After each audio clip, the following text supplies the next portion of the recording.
Firstly, having good guidance and counsel from those around you. Our treasurer at the time and assistant treasurer were very instrumental in just helping me think through career choices and those experiences that I may want to consider depending on what future path I went down. I had in my mind at the time that I was absolutely going to go down the treasury path. I had a view to be group treasurer and wanted to follow that kind of trajectory over the next kind of 5 to 10 years.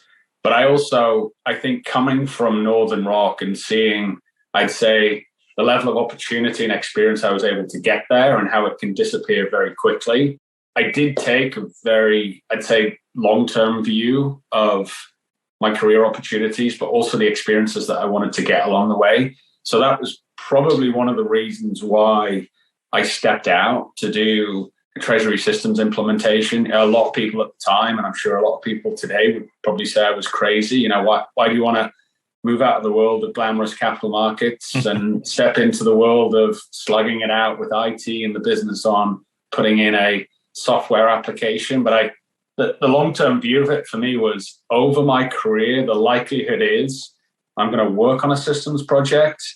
I'm possibly going to lead a systems project.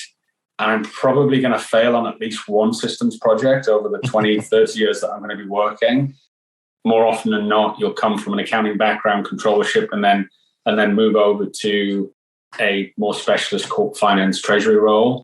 But the opportunity at the time obviously was going to be a stretch for me, coming from a non-accounting background. Obviously, I had strong enough and good enough depth to be able to perform in the role, but was absolutely going to be relying on the SMEs and team around me. But the view at the time was the organization wanting somebody to come in and kind of transform the elements of the controllership and really move the function forward, not just be kind of a books and records, but how do we drive the business forward, also from a performance standpoint. So I'd say I had a couple of people who believed in me and were willing to offer me the opportunity. And I'd probably got to the point within the treasury world where I had an aspiration to build a broader skill set, and I had an aspiration to access the business through other channels. So I was keen to gather experiences that were both group treasurer positive, but also CFO positive at the same time.